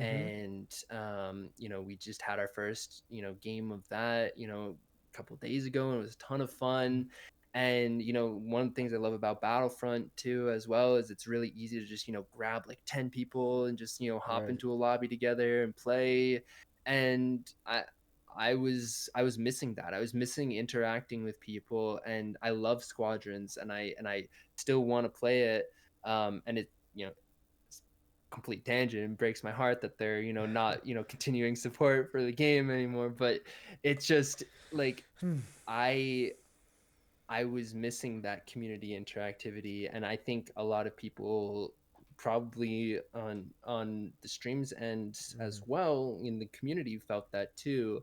And I just, wanted to take a step back and be like, okay, like I want to get back to that because that's what I enjoyed, right? Like, and I love Squadrons, and I love, as painful towards the end of like getting to a solo was, like it was great actually getting there, and it was a huge like, oh, okay, nice. But then I also, at that point, I was like, I need to just take a step back and sort of reevaluate like where I'm at and like really what I want. And yeah, I want, that's why I've been like, okay, I want to get back to like really focusing on like interacting with my community, because yeah, I'm so thankful for everything that they've done for me, and I felt like I was just, you know, kind of ignoring them in some ways. Mhm. I was obviously still interacting with them and whatnot like that, but I wasn't really like giving back. And I think that at least I felt bad that I wasn't doing that. So So you felt like that competitive edge was taking over that interactive, perspective of the stream, right? Like you were very yeah, focused on that one thing, getting ace, man. That was it. Getting that gold helmet right, was all you wanted. And then yeah, once you got it, you were like, okay, I got it, but I feel like I've taken things away from this to do yeah. this, right? Right, and it wasn't even like there, it would have been different too if like I like Squadrons, I could have been playing with my community, Mm-hmm. right? Like, and I could have been bringing people in and doing that, and it was just for whatever reason, like I think it was also just like people just came to know me as in Squadrons as like being the person that solo queues all the time and does Yeah. objective gameplay with the bomber, and just like Rex Face doing that, and I just sort of like felt like, okay, this is who I am now. I've got to do it. Like I've got to get to ace, so I'm legitimately seen as like Mm. I'm the solo queue who got to ace. Like this is me. This is like, and I just kind of got lost in it, I guess. And I think that it just sort of it's very easy to do so. Like Right. I didn't even notice it until I was kind of being like, I'm not really like enjoying my streaming as much Mm-hmm. recently, and I'm kind of like trying to take a step back and look and like understand why.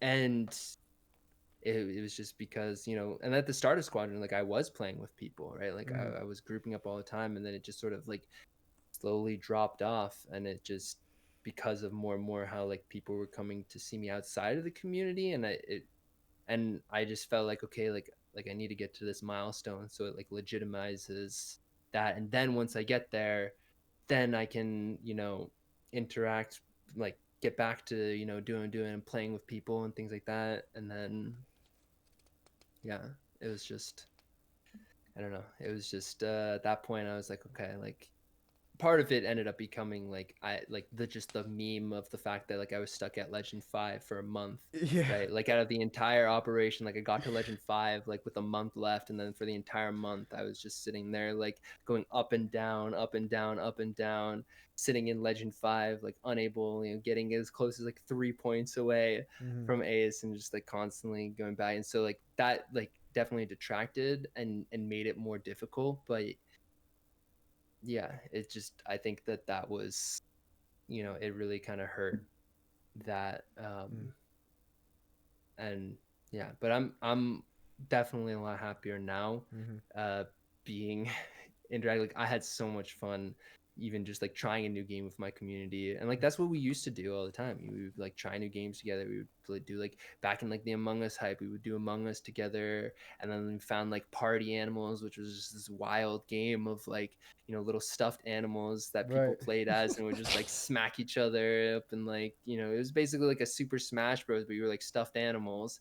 And like, when in October we would play like Phasmophobia, and we were just like having a good time, like hunting ghosts, like peeing our pants about, being, hunted down and whatnot. And it's just, it was great. Like, and that's kind of what I was missing in it. And yeah, it just I I didn't I saw it and I also felt stuck like I didn't know how to get back to it. Like I knew what I was missing, but I also like didn't really know how to get back to it. Mm. And we're doing so now, which is definitely feels good about that. Do you So think getting Ace was that line to getting back to this old culture that you had for your stream? it definitely felt like it. I mean, I still took a little bit of time afterwards because I Right. just needed to sort of like I guess reevaluate or like take another look at like what was going on and like I don't know, just like get some distance with it. That way I could like then come back and get back into that groove. Um Mm-hmm.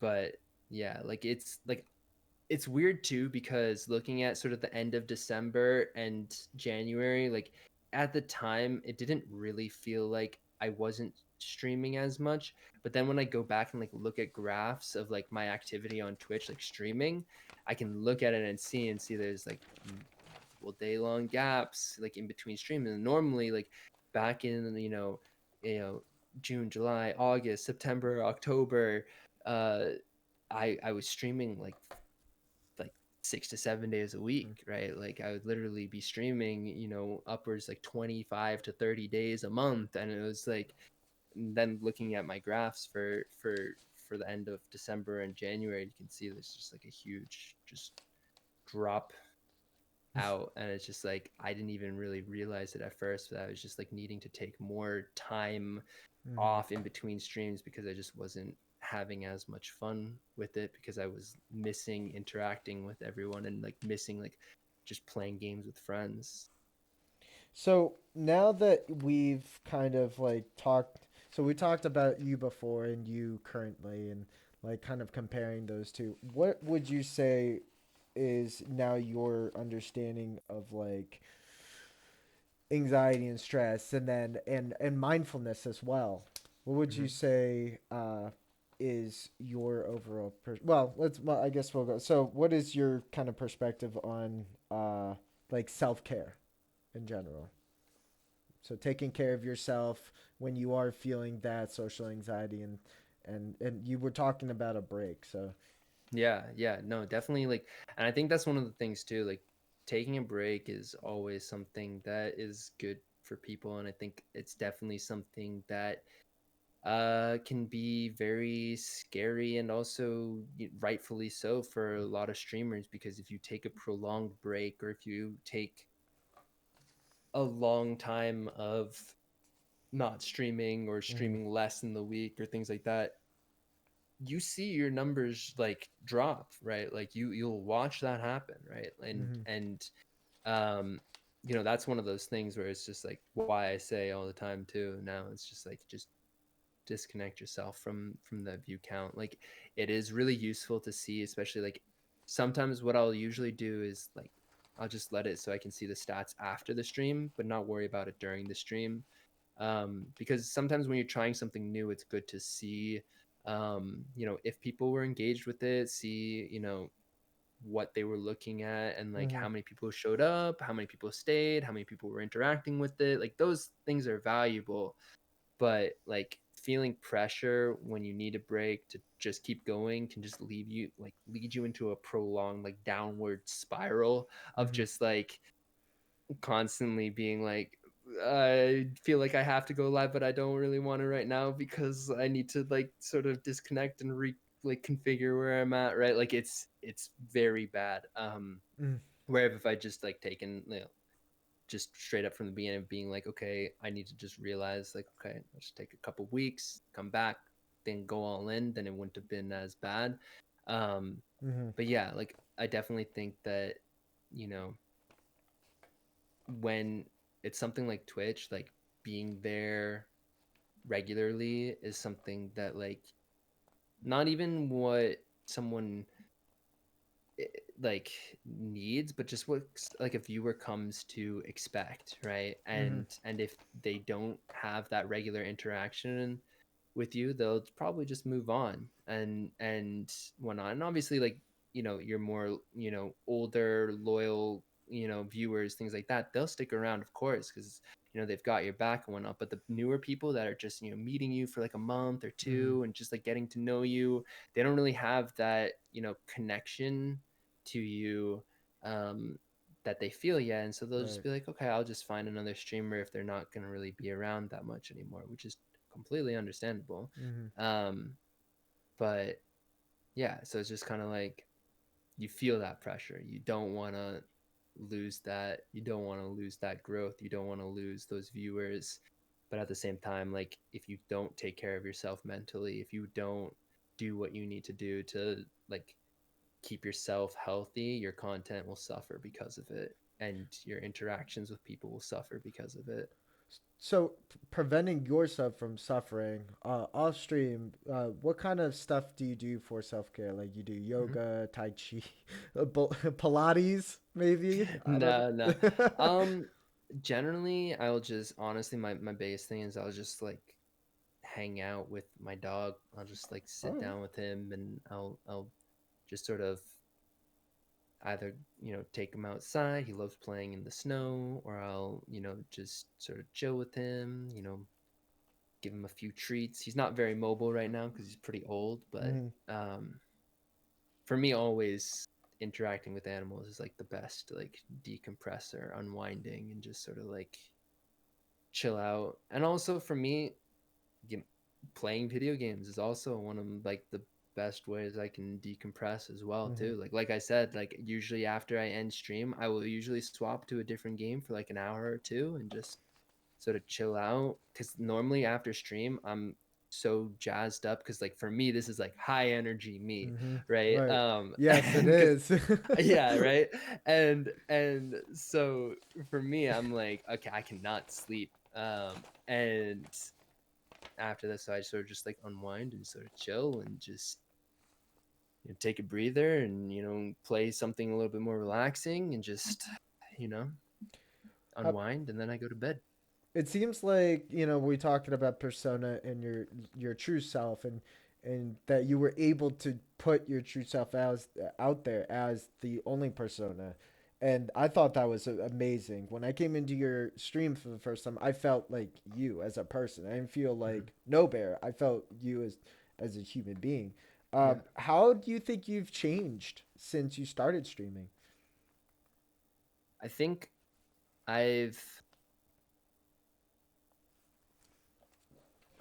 that is a tough one. I mean, I Mm-hmm. think like the biggest thing is more just you know being more being better at like making myself approachable to people, and also like being able to understand like when some people need to be approached, like when some people are might not be having a good day, or like are uh you know Mm-hmm.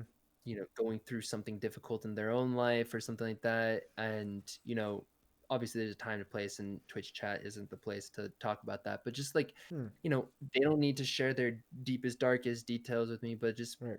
me, sometimes I'll be able to tell based on what they're saying that they're having a rough time, and I'll just reach out and say just a simple thing like hope things get better, we're, if you need anything from anyone here, we're happy to help you, and things like that. And just like I think before, like I have always been a very closed off person. Like I Right. said, I am not very active on social media. I just sort of like live in my own bubble, and that's what's comfortable to me.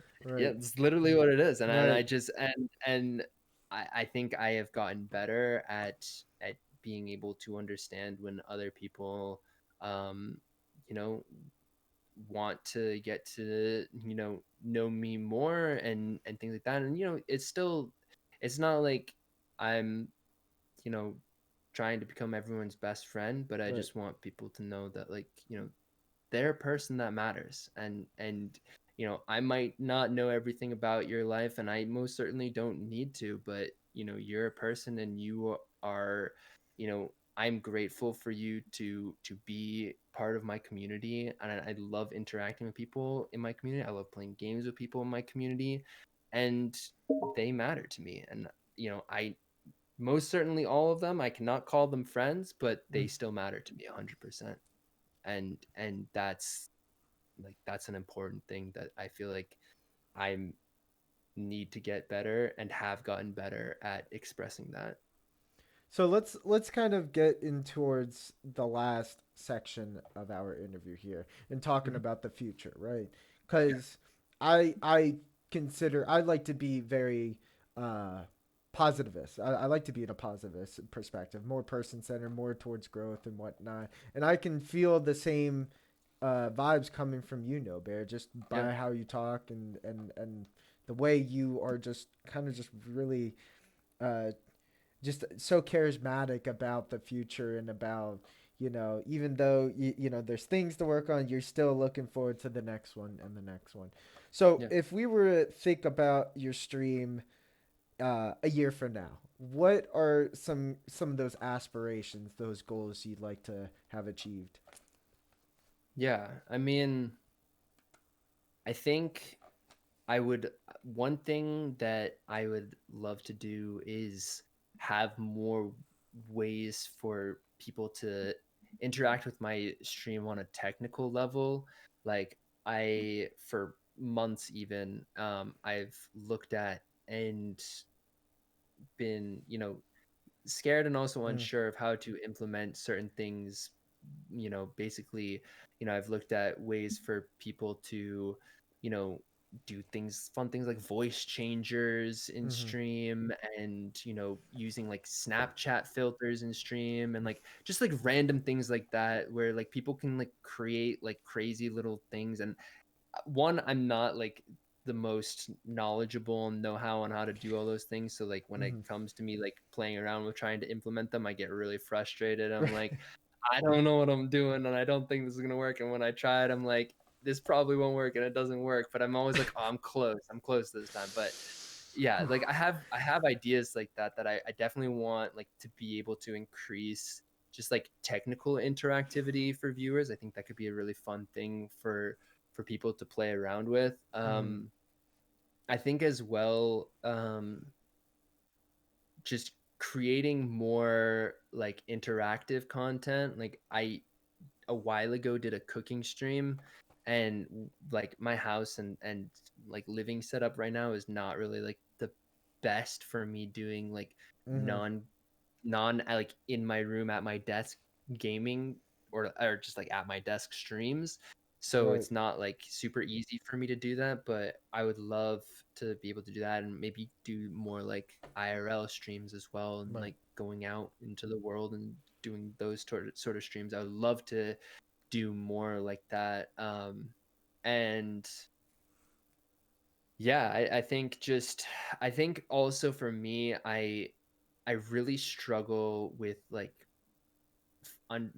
understanding what and how to create like good like YouTube content. And Mm-hmm, I really want to expand into YouTube, and I don't really feel comfortable yet. And I know I keep saying it myself, like just do it and just like go out and do it. But I every time I'm like, I just can't, and I need to get over myself, like my own like insecurities about it. Like I need to do it.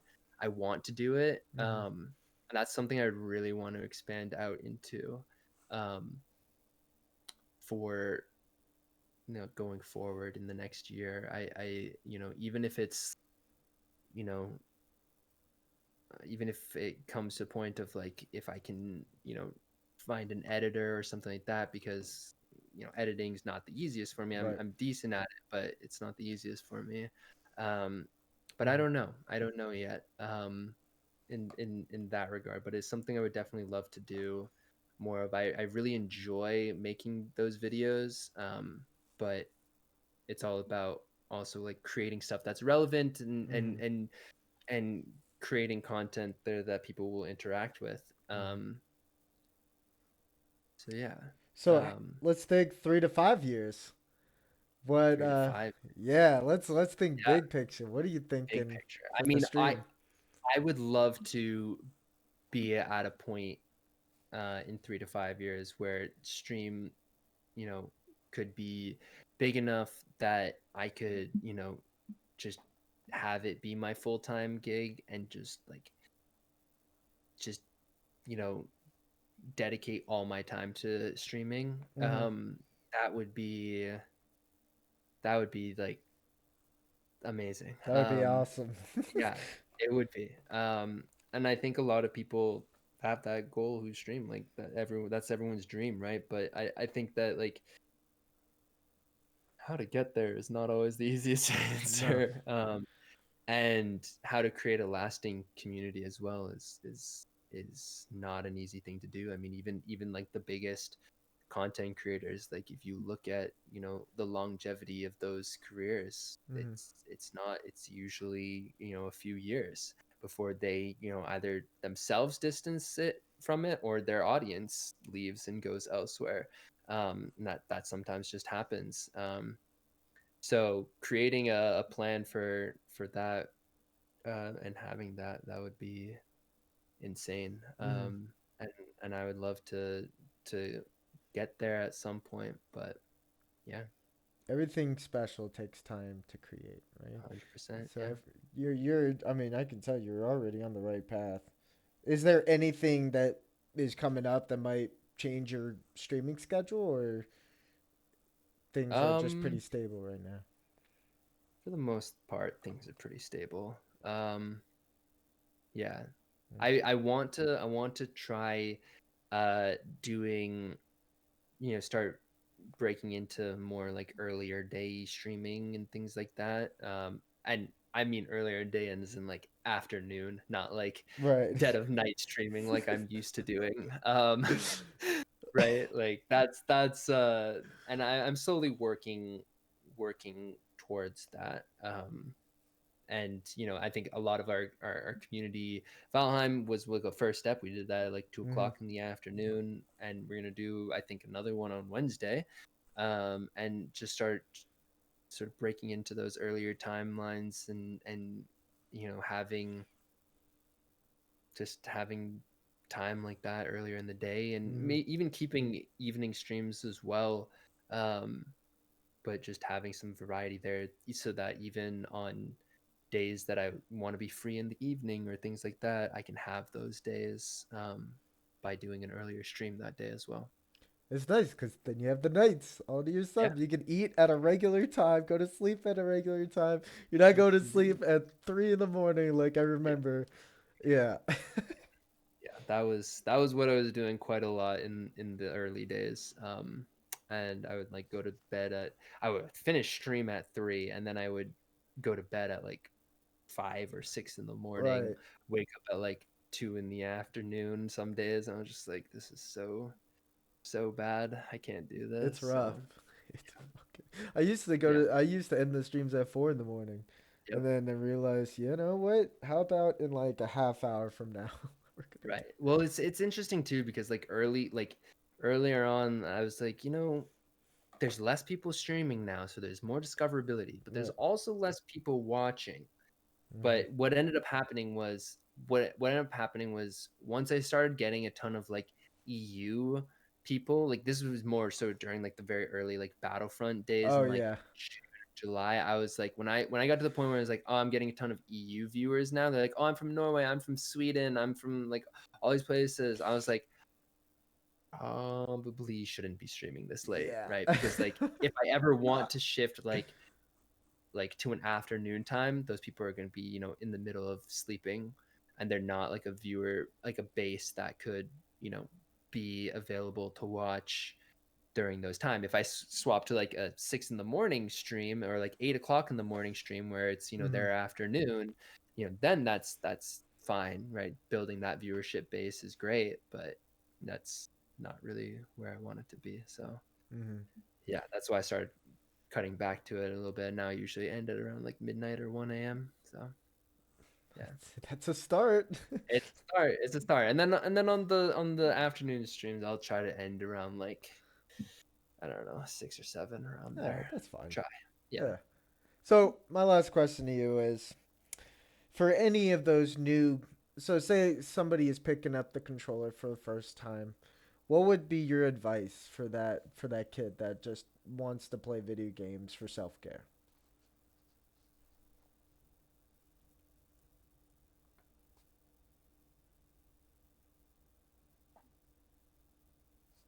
So much, I would say.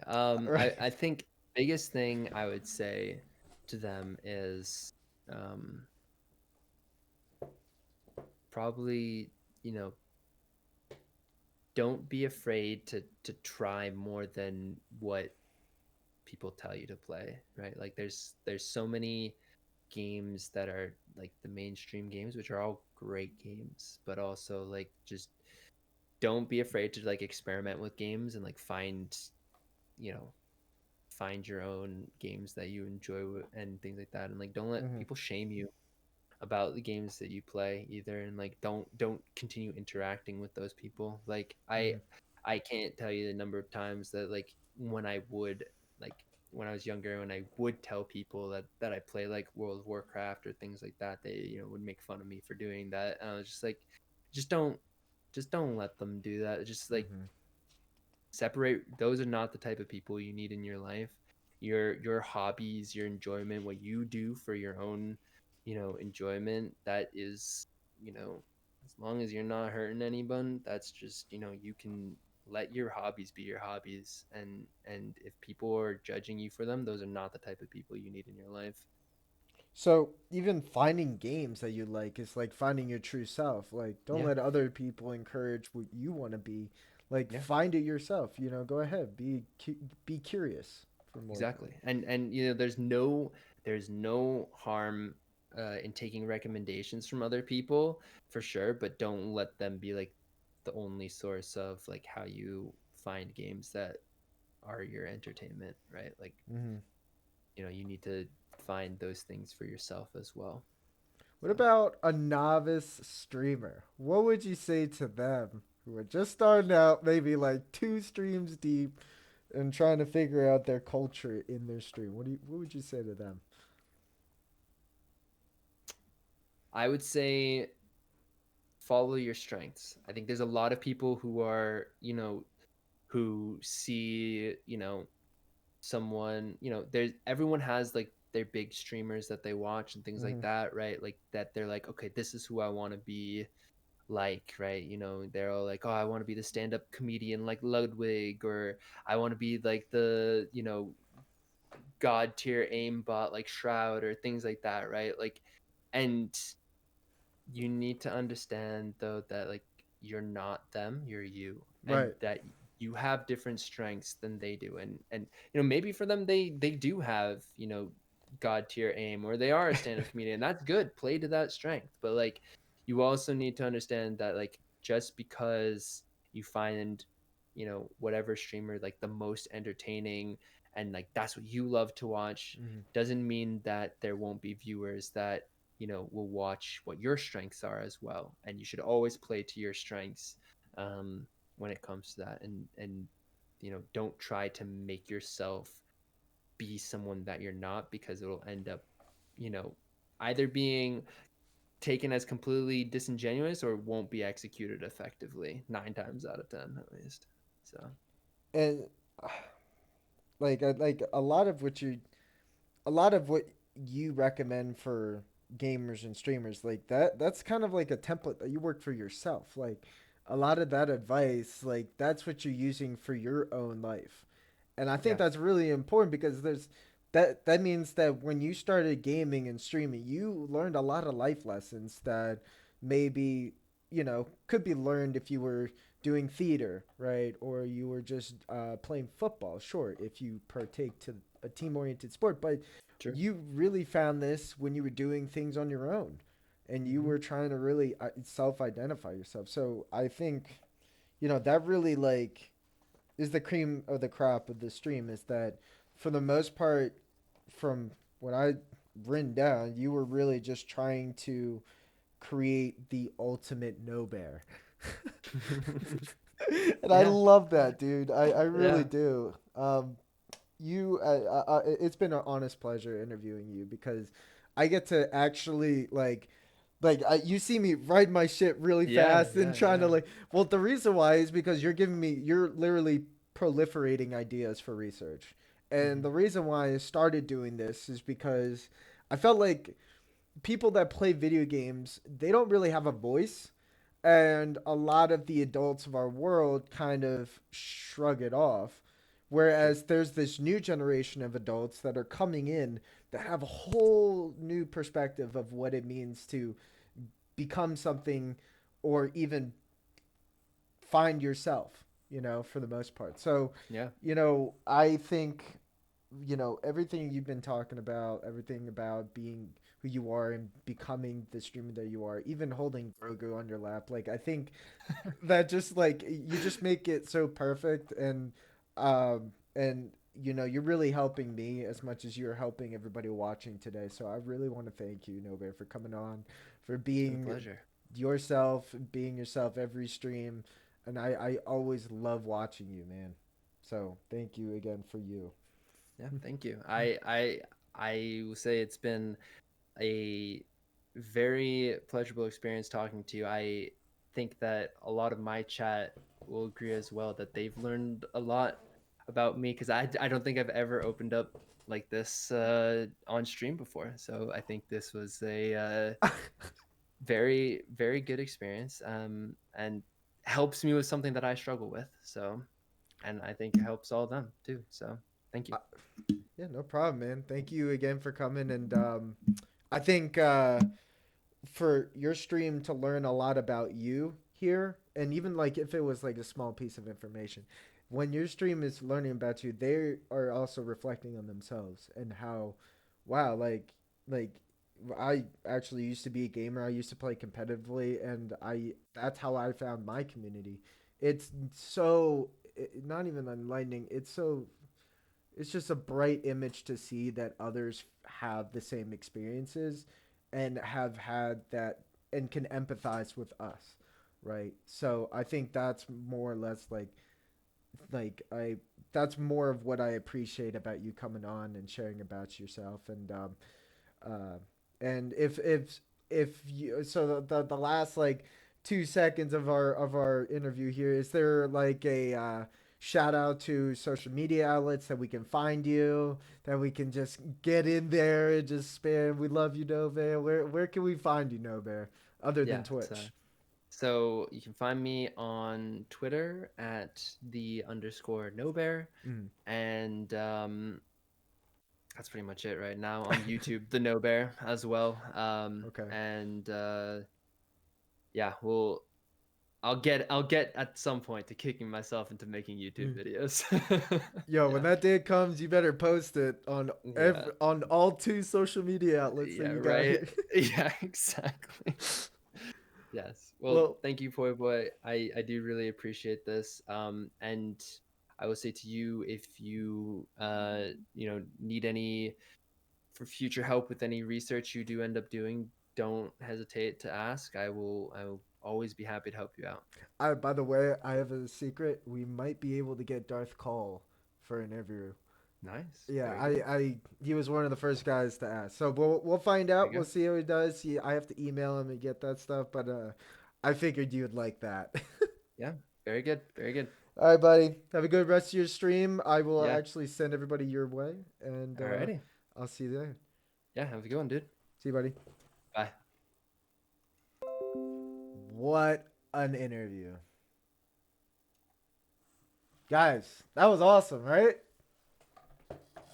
What a great guy. I mean, like honestly, I've what we see here is we see how personal struggle, when he was growing up, personal struggle of self identity and finding what his niche was.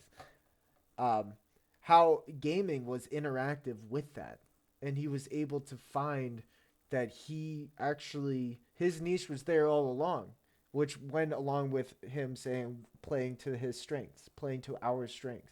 When you're finding what your niche is, it's about finding what we feel like we are the strongest in, not just what we portray, but within. So I thought that was very